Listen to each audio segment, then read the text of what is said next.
आपने कहावत सुनी होगी ना, आसमान से गिरे और खजूर पे अटके। आपने एक बात और सुनी होगी, आगे कुआं पीछे खाई।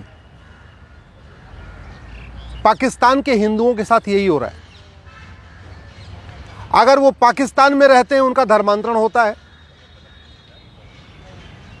बेचारे भारत आते हैं, बाउंड्री क्रॉस करके आते हैं, अपना सब कुछ छोड़ के आते हैं, अपना घर मकान दुकान सब कुछ छोड़ के आते हैं, केवल धर्म की खातिर, इज्जत की खातिर, अपनी बेटियों को जिहादियों से बचाने के लिए वो भारत आते हैं और भारत में झुग्गियों में रहते हैं और उनकी झुग्गियां भी तोड़ दी जाती हैं।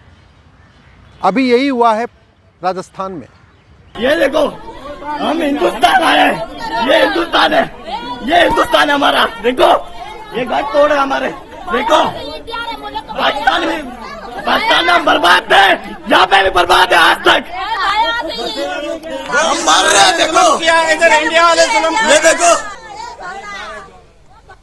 ये देखो। ऐसे लगता है दुनिया में हिंदुओं के लिए कोई एक भी देश नहीं बचा।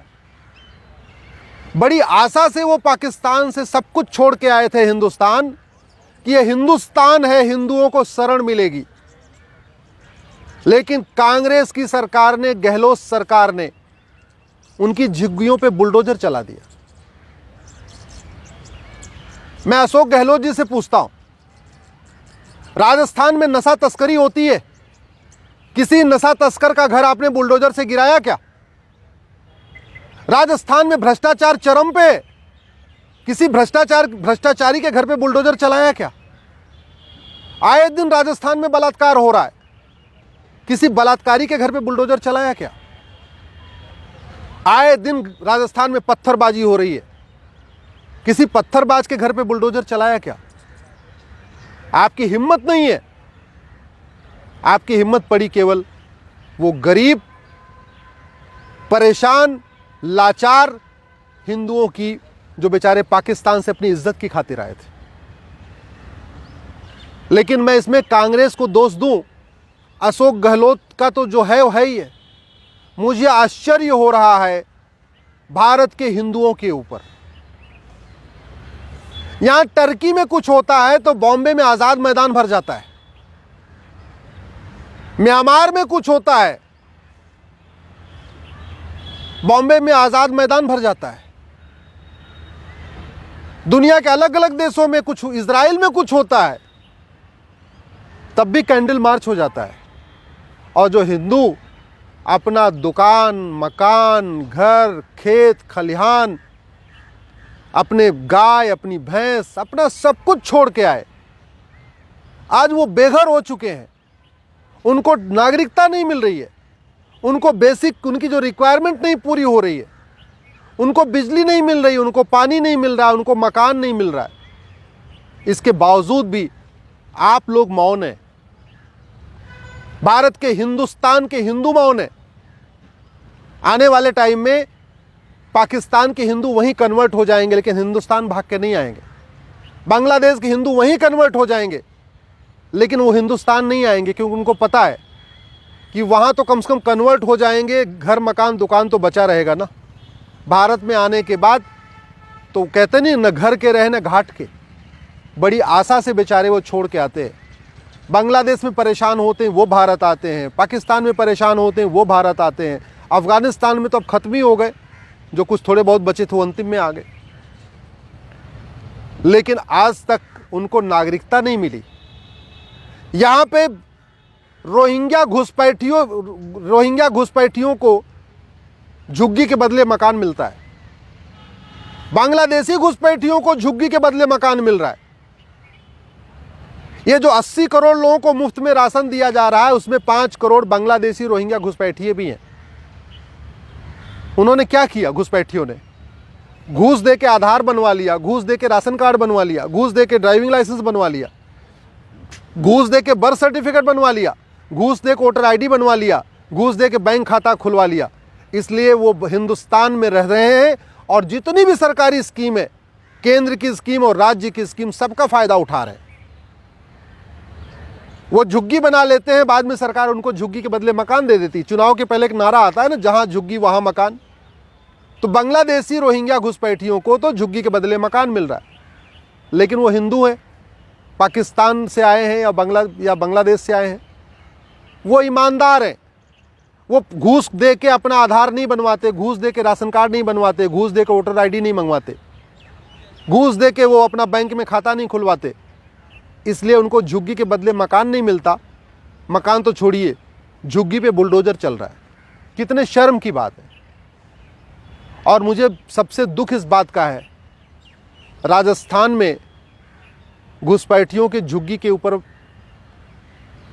बुलडोजर चल गया, तोड़ा गया।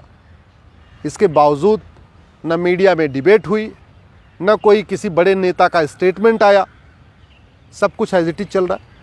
आखिर क्यों?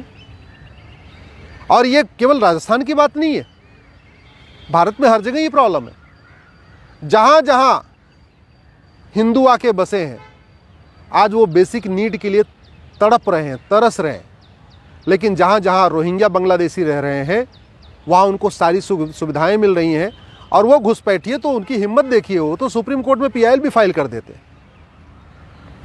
मैंने 2017 में पीआईएल फाइल किया था और उस समय कहा था कि 5 करोड़ घुसपैठिए आ चुके हैं। ये तो 2023 आ चुका, अब तो घुसपैठियों की संख्या बढ़ चुकी है, बच्चे भी पैदा हुए और आ भी रहे हैं। घुसपैठिए निकाले नहीं गए, आना लेकिन जारी है। उनके लिए वकील भी हैं, उनके लिए बुद्धिजीवी भी हैं, घुसपैठियों का मानवाधिकार भी है। रोहिंग्या बांग्लादेशी के लिए अखबारों में लेख भी लिखा जाता है। रोहिंग्या बांग्लादेशी सब कुछ कर रहे हैं, वो क्राइम भी कर रहे हैं। लेकिन पाकिस्तान से आए हुए हिंदू शांति के साथ शरण लेना चाहते हैं, तो उनको जो बेसिक रिक्वायरमेंट है रोटी कपड़ा मकान की, वो सरकार नहीं दे पा रही है। आखिर दुनिया में हिंदुओं के लिए कोई एक देश बचा है क्या? पूरी दुनिया में सोचते हैं कि भारत का नाम हिंदुस्तान है, तो हिंदुस्तान में हिंदुओं के लिए अच्छा कुछ होगा। लेकिन सच्चाई तो ये है, हिंदुस्तान में हिंदू ही सेकंड क्लास सिटीजन हो चुके हैं। यहाँ Rohingya Bangladeshi first class citizen है, बाकी माइनॉरिटी यहाँ फर्स्ट क्लास सिटीजन है, लेकिन हिंदू यहाँ सेकंड क्लास सिटीजन है। 2M दर्जे के नागरिक बन चुके हैं। न वो वोट बैंक है, क्योंकि जातियों में बटे हुए हैं इसलिए वोट बैंक नहीं है। उनको किसी पार्टी की चिंता नहीं है, उनका क्या कंसर्न है उसकी चिंता नहीं है। मेरा आप सबसे निवेदन है, आप इसके लिए गंभीरता के साथ सोचिए। और कुछ नहीं कर सकते तो कम से कम एक दिन छुट्टी लेके, और छुट्टी भी क्यों, संडे के दिन एक दिन टाइम निकाल के अपने सांसद से तो मिलिए। हर काम के लिए छुट्टी लेते हैं, घर में शादी विवाह होता है छुट्टी लेते हैं, घूमने जाना होता है तो छुट्टी लेते हैं, दोस्तों के साथ पिकनिक मनाना होता है छुट्टी लेते हैं, तबीयत खराब होती है तो छुट्टी लेते हैं, आराम करने के लिए छुट्टी लेते हैं। एक दिन टाइम निकाल के सांसद के पास नहीं जा सकते क्या? सांसद के पास जाके ये नहीं कह सकते, विधायक के पास जाके ये नहीं कह सकते कि आखिर जो बांग्लादेश से, जो पाकिस्तान से हिंदू आए हैं उनको नागरिकता कब मिलेगी? आखिर सीए कब लागू होगा? एनआरसी कब लागू होगा? घुसपैठियों को कब ढूंढा जाएगा? ये जो बेचारे पीड़ित आए हैं पाकिस्तान से और बांग्लादेश से, इनको यहाँ की नागरिकता कब मिलेगी? कम से कम इतना काम तो करिए। और अगर जा भी नहीं सकते, मैं कह रहा हूँ कि ठीक है, आपको लगता है 40-50 किलोमीटर ट्रैवल करना पड़ेगा, 20-30 किलोमीटर ट्रैवल करना पड़ेगा सांसद से मिलने के लिए, अरे फ़ोन तो कर सकते हैं, एसएमएस तो कर सकते हैं, व्हाट्सअप तो कर सकते हैं, ट्विटर पे टैग तो कर सकते हैं, फेसबुक पे लिख सकते हैं। कम से कम इन समस्याओं को अपने फेसबुक पे तो इसको रिलीज़ करिए। और भी कुछ नहीं कर सकते, कम से कम इस वीडियो को अपने सांसदों को फॉरवर्ड कर दीजिए, इस वीडियो को अपने फेसबुक पे डाल दीजिए। कुछ तो करिए। आग नहीं बुझा सकते हैं, कम से कम चिल्ला के शोर तो कर सकते हैं कि भाई आग लगी हुई है। अगर घुसपैठियों की मदद नहीं कर सकते, घुसपैठियों को भारत में निकलवाने में मदद नहीं कर सकते, अगर पाकिस्तान से आए शरणार्थियों की मदद नहीं कर सकते, तो कम से कम शरणार्थियों की समस्या को बता तो सकते हैं। आप सोचना आप क्या कर सकते हैं।